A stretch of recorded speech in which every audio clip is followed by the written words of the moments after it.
Hi, Doug McCann of realityme.net here. Boom, Juggler.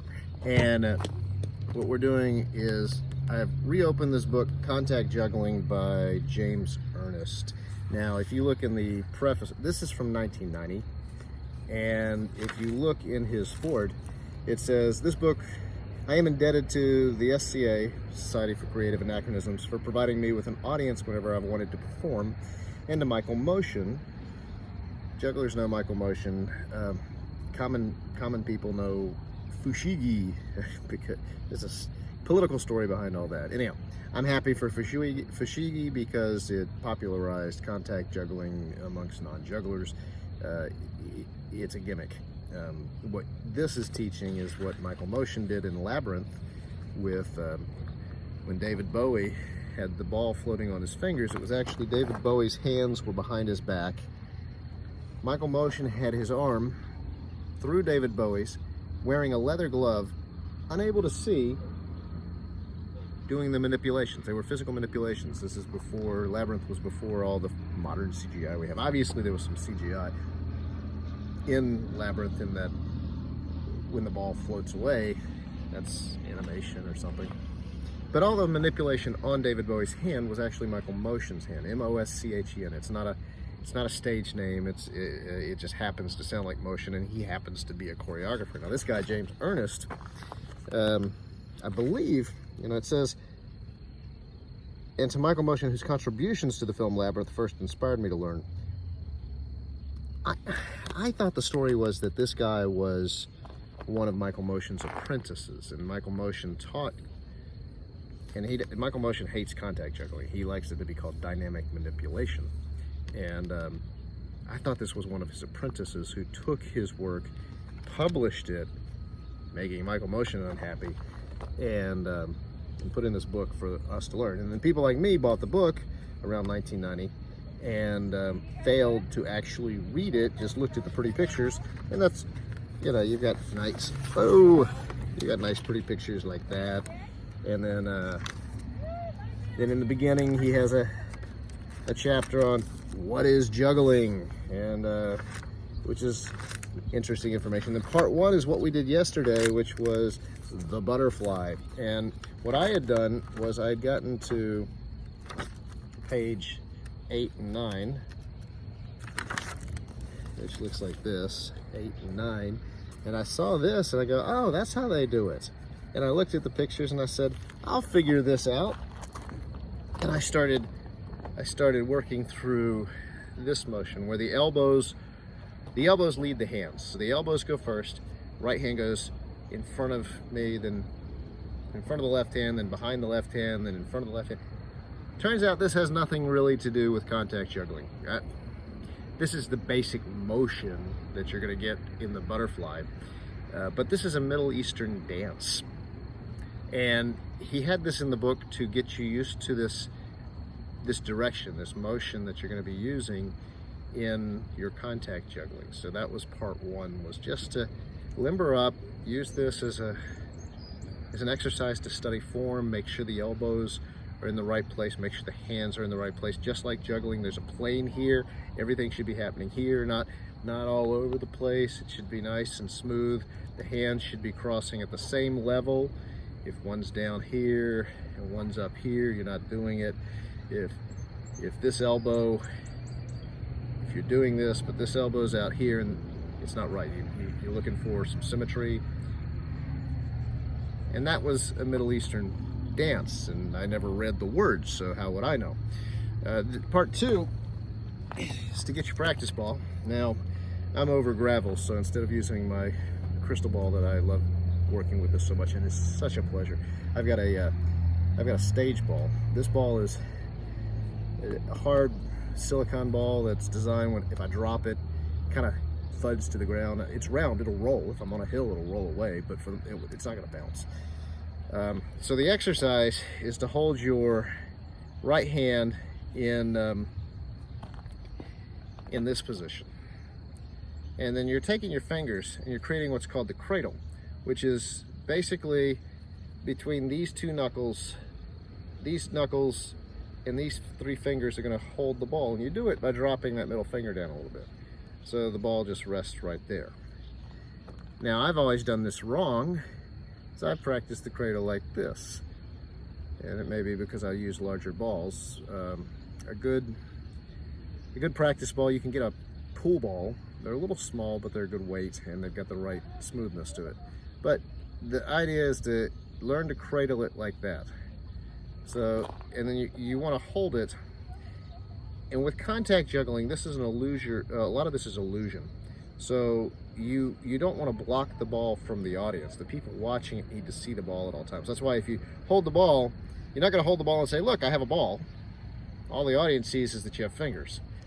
This is, look, I have a ball. So you hold the ball from the back. You're always trying to minimize the amount of hand that the audience is seeing and maximizing the amount of ball.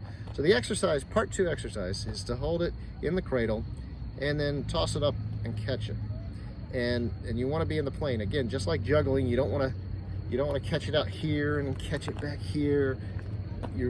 It's like your hands are in a glass plane, like you've walked into your window and you can't get your hands in front or behind the window. Your hands are in the window. That's where all the action happens. So what you're doing in part 2 is you're just taking this ball, throw it up about a foot, catch it. Throw it up about a foot, catch it. Woo! Throw it up and catch it. Throw it up and catch it. Now, when you feel good with that, you're in the plane and it's going up and down, you're going to throw it up, do the butterfly, and catch it there. Don't grab it. You don't want to grab it. Again, you grab it, all your audience is seeing is, hey, somebody grab the ball. I gotta check somebody in. Okay, I've returned. Where were we? Okay, so you're in the cradle, and the idea is throw the ball straight up and catch it. Now, what you're gonna do is you always want the ball, not only in this plane, you kind of want the ball to stay exactly here. So you don't want it to go up and then come down over here and go up and come down over here. You want it to go up and down. Eventually, it's gonna look like the ball is just staying right there. That's the optical illusion you're going for.